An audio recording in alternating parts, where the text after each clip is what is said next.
საქართველოს პრეზიდენტი, ღვთისა და ერის წინაშე ვფიცავ, რომ დავიცავ საქართველოს კონსტიტუციას, ქვეყნის დამოუკიდებლობას, ერთიანობას და განუყოფლობას. კეთილსინდისიერად აღვასრულებ პრეზიდენტის მოვალეობას, ვიზრუნებ ჩემი ქვეყნის მოქალაქეთა უსაფრთხოებისა და კეთილდღეობისთვის, ჩემი ხალხის და მამულის აღორძინებისა და ძლევამოსილებისათვის.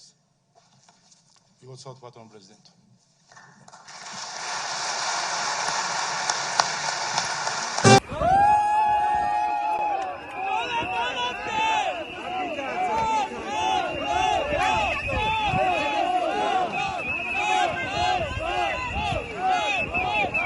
This is my video update on this Sunday afternoon, December the 29th. Let's talk about some news. Coming to you from Limassol, Cyprus, by the way. So let's start things off with some very bad news. We had a plane crash in South Korea. An issue with the landing gear, at least that's how it looks. And the plane had to make an emergency landing without the landing gear, and it crashed into what appears to be a fence. There is a video on social media actually showing the plane crashing. It's pretty horrific. It's very horrific. 180 people on board, and it looks like 2 survivors.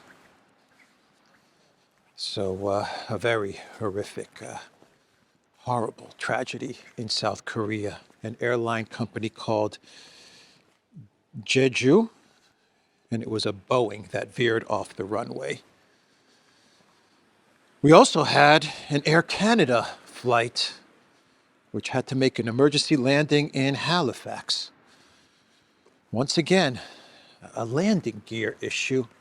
A Boeing, oh boy, it's starting to rain, but let's walk this way. A Boeing airline, which had to make a landing in Halifax. There's video of the landing, and the wing was scraping against the runway, the tarmac, as it was landing, and it was catching fire. But from what I understand, there were passengers that suffered some minor injuries, but there were no deaths in that emergency landing, thank God. And we had another Boeing emergency landing, a KLM Boeing airline had to make an emergency landing in Oslo. No casualties there either. 3 airlines in one day making emergency landings. 2 of them, it looks like landing gear problems, and one of them was a horrific accident, a horrific crash. Oh boy, what a terrible day. What a terrible, terrible day. Anyway, let's move on. Biden regrets dropping out of the election of the campaign. Bidenopolis regrets it, according to the Washington Post. Joe Biden's lonely battle to sell his vision of American democracy. In his presidency's final chapter, Biden has mused about whether he should have handled some decisions differently. And look at the featured image of Biden, huh? What a featured image of Biden looking out the window of the Oval Office, wondering if I should have made some decisions differently, if I should have stayed in the race. According to the Washington Post, speaking to Biden aides, they claim that Biden regrets stepping aside for Kamala because he could have defeated Trump. This is what Biden's allies and aides told the Washington Post. Biden could have won. He could have defeated Trump. And what happened during the debate, the meltdown, it was just just a one-time incident, he could have overcome that, according to the WAPO. A big difference from the article from the Wall Street Journal. The Washington Post article is very different from the Wall Street Journal article, which came out a week ago, which said that for 4 years, Biden was diminished. He was mishmash, mashed potatoes, diminished. Now the WAPO is telling us that Biden suffered one setback, just one setback during the debate. Damn it, it was just one mistake during the debate, poor Bidenopolis. And he made the wrong decision by stepping aside, by being coup d'etat by Obama and Pelosi and Schumer and all of these guys.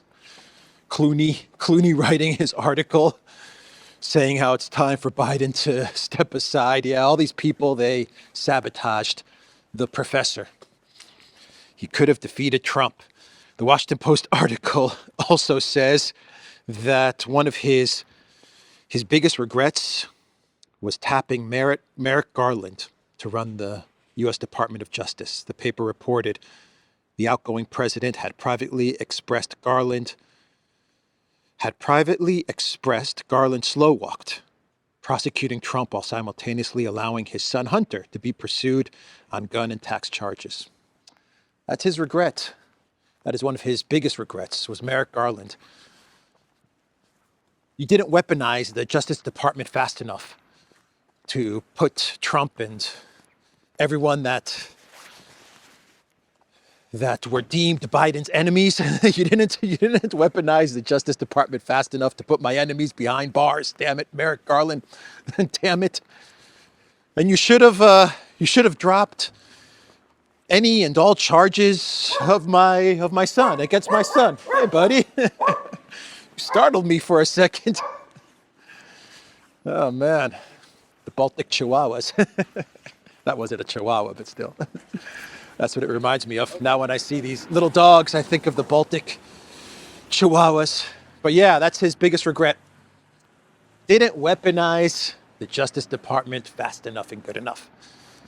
And I had to pardon Hunter. You should have done that, Merrick Garland. You should have done that. I had to pardon Hunter for 10 years. For 10 years. Going back to 2014. Damn it, Merrick Garland. So that is the WAPO.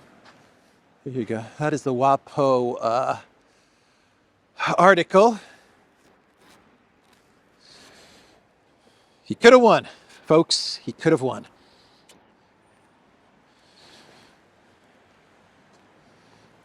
So, speaking about presidents exiting,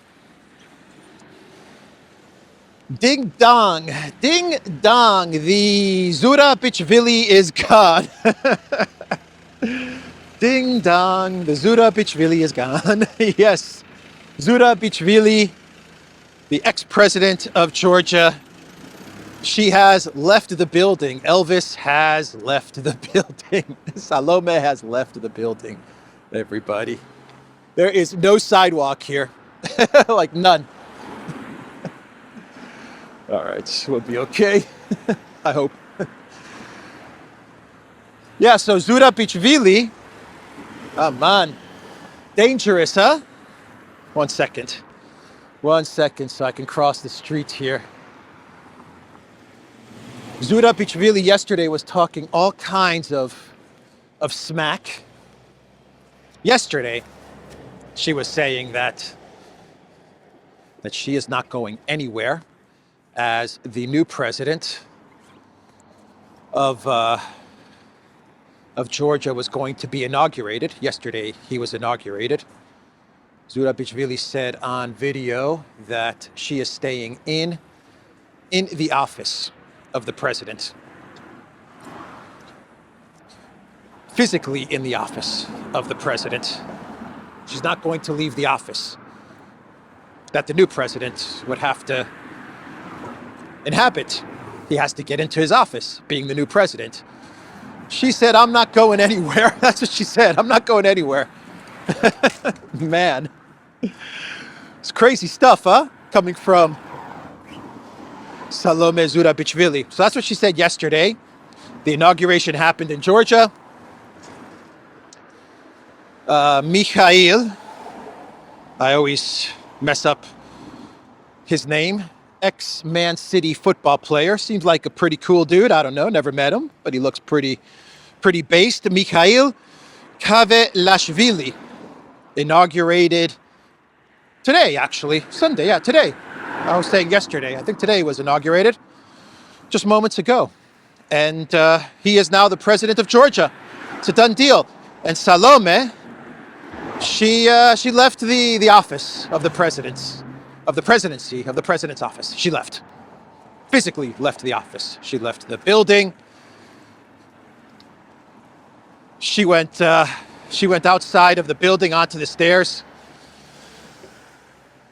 of the president's office and said that she is indeed leaving, but she is taking the presidency's legitimacy with her. I walk out of here and be with you, addressing the crowds. I am taking legitimacy with me, she said. I am leaving, but I am taking legitimacy with me. You know what Zurabichvili was ordered to do? She was ordered to stay in the office. What they were going to do, what the globalists, the regime changers were thinking of doing, was having her physically stay in the office, and they were hoping that Georgia Dream would arrest her. So Zurabichvili would turn into the love child of Juan Guaido and Yulia Tymoshenko, right? She would be the president of Georgia, like Juan Guaido was the president of Venezuela. The West would recognize her as the president of Georgia, but she would be put under arrest like Yulia Tymoshenko was way back in Ukraine.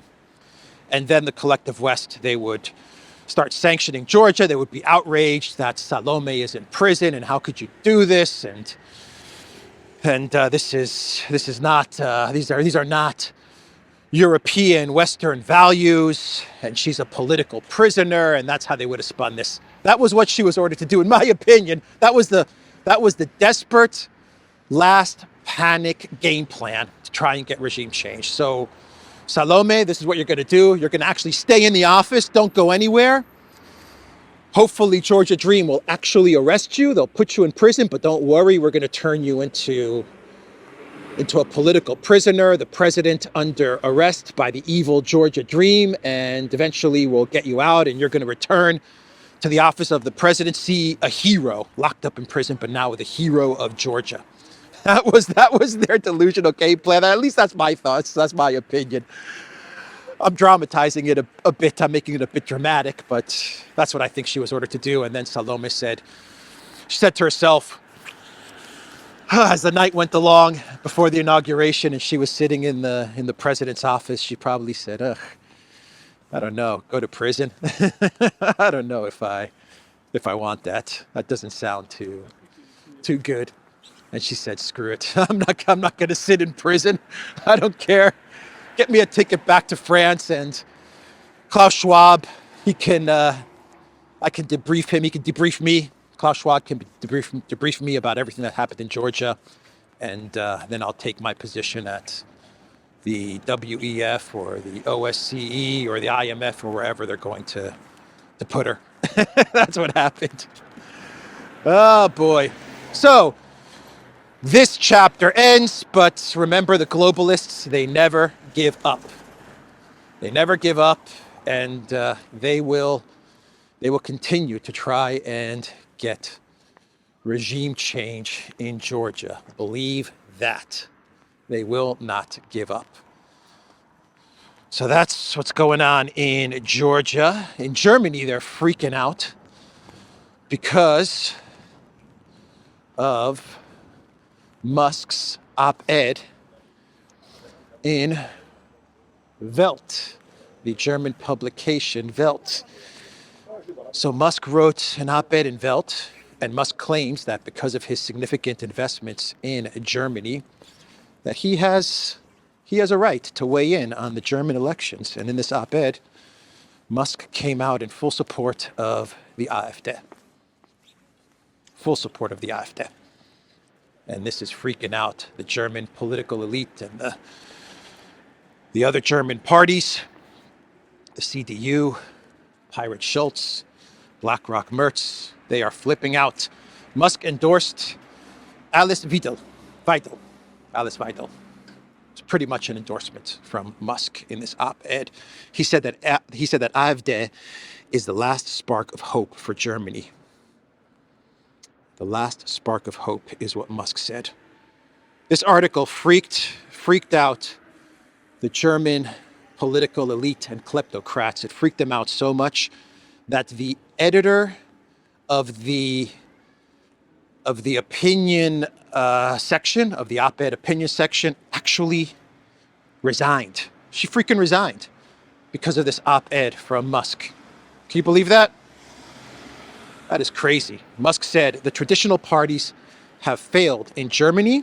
The AfD, even though it is described as far-right, represents a political realism that resonates with many Germans who feel their concerns are ignored by the establishment, he said. Portraying the AfD as far-right is clearly false, considering that Alice Weidel, the party's leader, has a same-sex partner from Sri Lanka. Does that sound like the mustache man to you? Come on, Musk said in the piece. Well, you know, far-right today, they use the word far-right as meaning not right. It doesn't really mean right-left. They're not looking at it as right-left. Whenever they label you far-right, it just means you don't buy in 100% to the globalist agenda. And that's very important, to the 100%. You have to submit to the globalist agenda in full, 100%. There's no 99%. There's no 92%. No, 100%. You have to submit to the globalist agenda. If you don't submit to the globalist agenda and the globalist ideology, religion, then you're far right. You could be the most left person in the world in your political beliefs. You could be far left. You could be libertarian. You could be an anarchist. You could be a communist. Whatever, whatever. You could be whatever political leaning or ideology. If you don't agree with the globalist agenda and the globalist religion, then you're far right. It's that simple. Anyway, that was Musk's article in Welt. Tomorrow, Biden, most likely, according to the Associated Press, Biden will be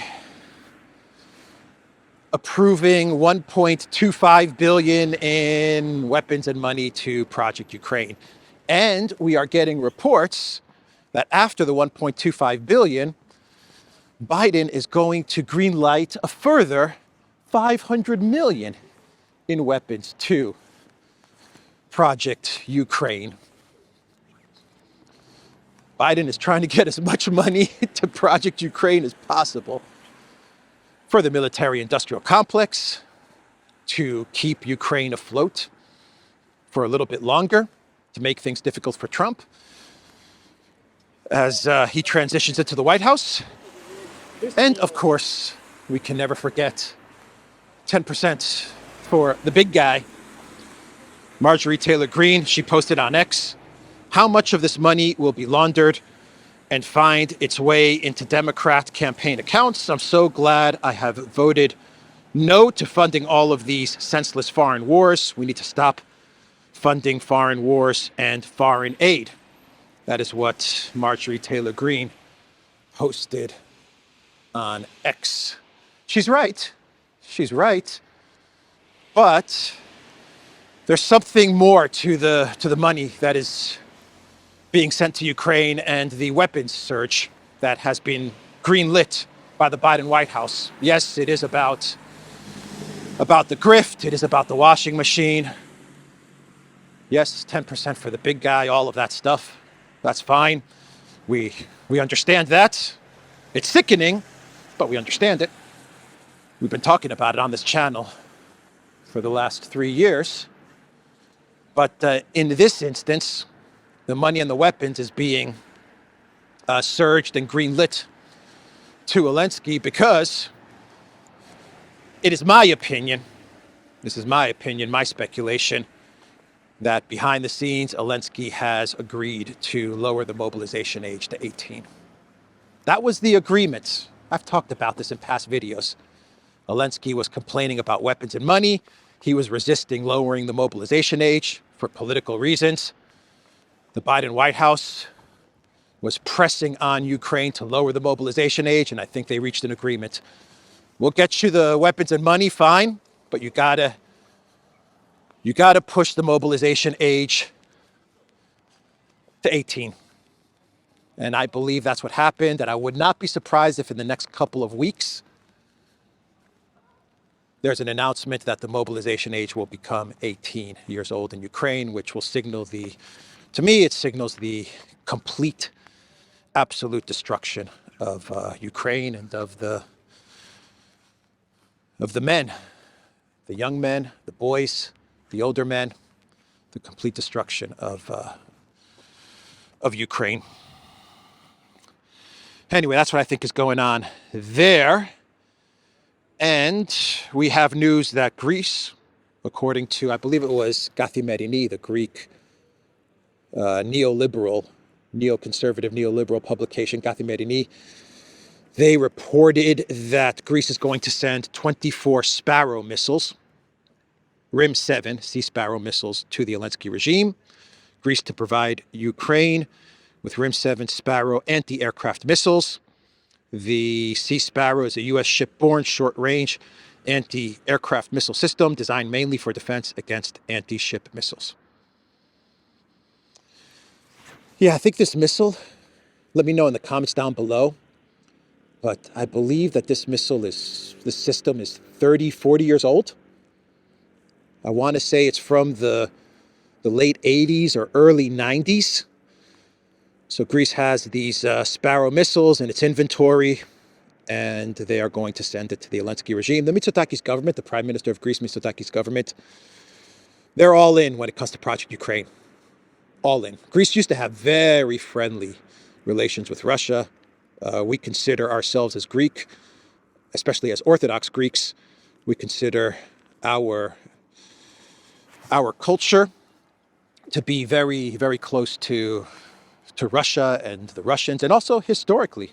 Can't forget what Russia did for Greece in historical terms as well, for Hellenism, and for the Greek people, as we were just starting out as a state, as a sovereign country. We had aspirations to become a sovereign country, and Russia was by our side. But yeah, that's all gone now because the Mitsotakis government, they've gone full in with Bidenopolis and full in with support for Alinsky. Don't forget that it was Mitsotakis, I believe it was Prime Minister Mitsotakis, that actually called Bidenopolis. Biden met with Mitsotakis many years ago, and Biden joked around. Mitsotakis, Prime Minister of Greece, said, nice to meet you. They were joking around in front of the cameras. Nice to meet you. I'm Mitsotakis. And Biden said, I'm Bidenakis. I'm Joe Bidenakis. And the reporters laughed. Oh, that's Scranton Joe. He's so funny. And then they said, oh, not Bidenakis. It's Bidenopolis. Yeah, that was the exchange. So yeah, the Greek government, they absolutely love the Biden government. Absolutely love the Biden government. Anyway, that's the news from Greece. Is it going to make a difference in the conflict? Zero. Zilch.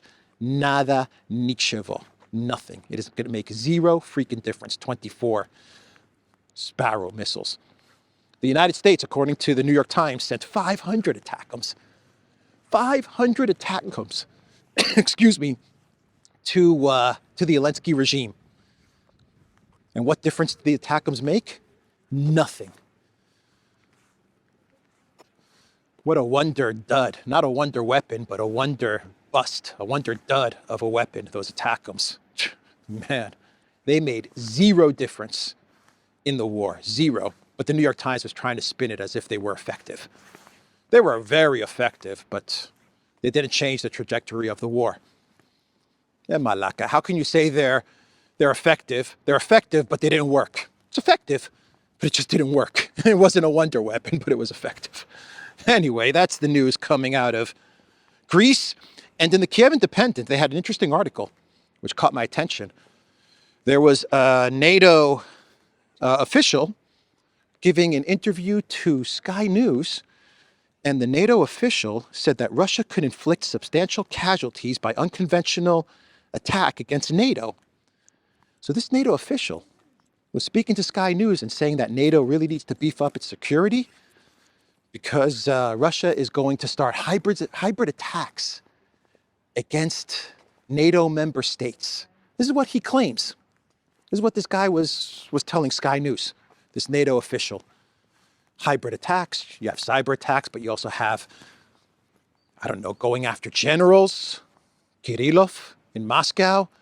You have sinking ships, the Ursa Major in the Mediterranean. You understand what I'm saying? He's saying that Russia's going to go after member states with hybrid attacks. But what he's cutting off cables in the Baltic Sea. As he's saying that it's Russia that's going to do these hybrid attacks. When I was listening to him in this interview and I was reading this article in the Kiev Independent, I was thinking, oh boy, projection. Whenever you hear the collective West officials talk about how Russia's going to do this and that, Russia's going to start a hybrid war, to me, that is the, oh my God, that is the signal, that is the signal that it is NATO and the collective West that are going to go after Russia big time with hybrid attacks. Remember Victoria Nuland, before she exited, she said that it is going to be an asymmetric campaign against Russia, an asymmetric operation and war against Russia. That's what Nuland said. That's what she predicted. That's what she was talking about right before she exited. I believe that as things go very bad for the Alinsky regime, and as the Alinsky regime is on its last legs, the hybrid attacks are going to begin against Russia. But what they have to do is they have to say to their audience, the collective West audience, that it's going to be Russia that is going to be engaging in these hybrid attacks, even though they're going to be the ones that are going to be actually engaging in these hybrid attacks. And I mentioned 3 of them just off the top of my head. The cutting off of the cables. They've now seized the tanker, the Russian ghost ship Shadow Fleet tanker. In Finland, you had the assassination of Kirillov, and you had the sinking of the Ursa Major, the cargo vessel in the Mediterranean. That was just in the last couple of weeks. This is hybrid warfare against Russia. I have a bad feeling that the collective West is just beginning. They're just beginning their hybrid attacks against Russia. Anyway, Simplicius the Thinker had a good article on this as well on his Substack, so definitely check that out. But yeah, that's what's going to happen in the next couple of months. We're heading into very dangerous times. And a lot of this is going to be done to try and sabotage dialogue and communication between Trump and Putin. No doubt about it.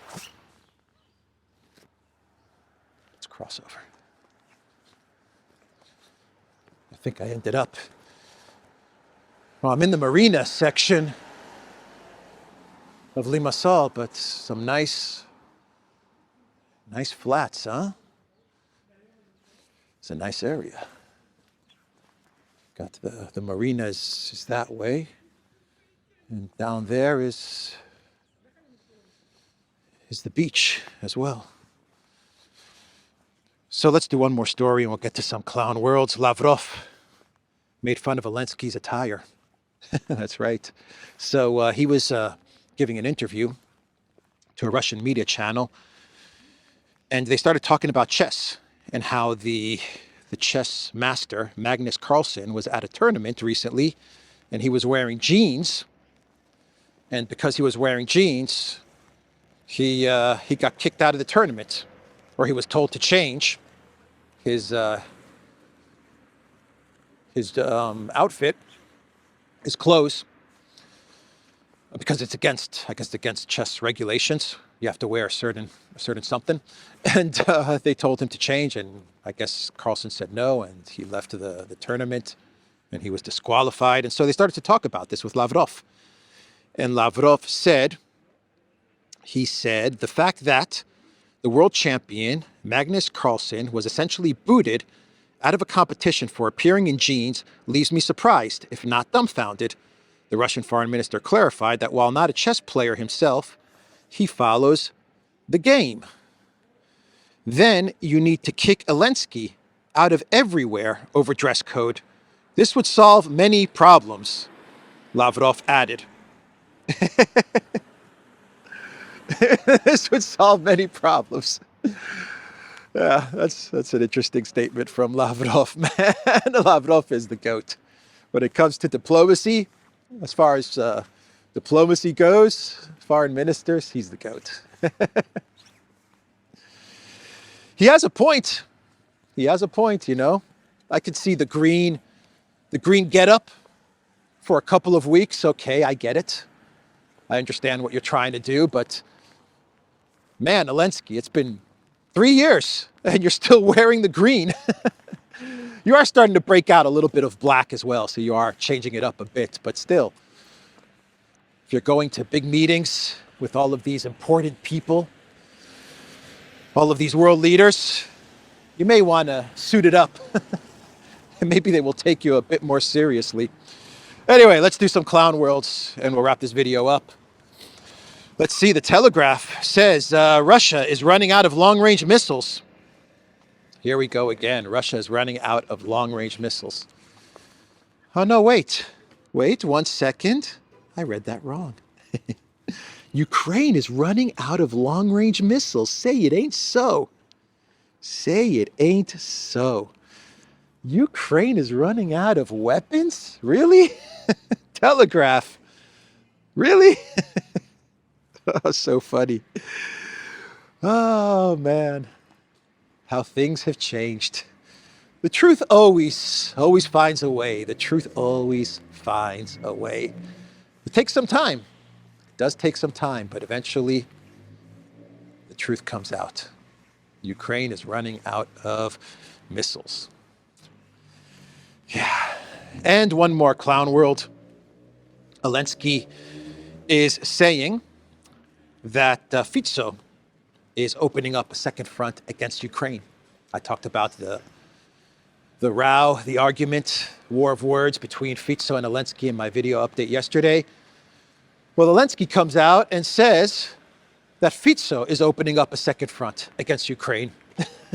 He's been ordered by Putin to open up a second front against Ukraine, according to the Green Goblin.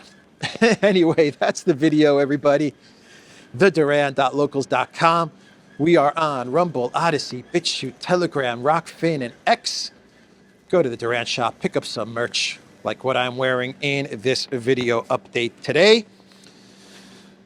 The link to the Duran shop is in the description box down below. Take care.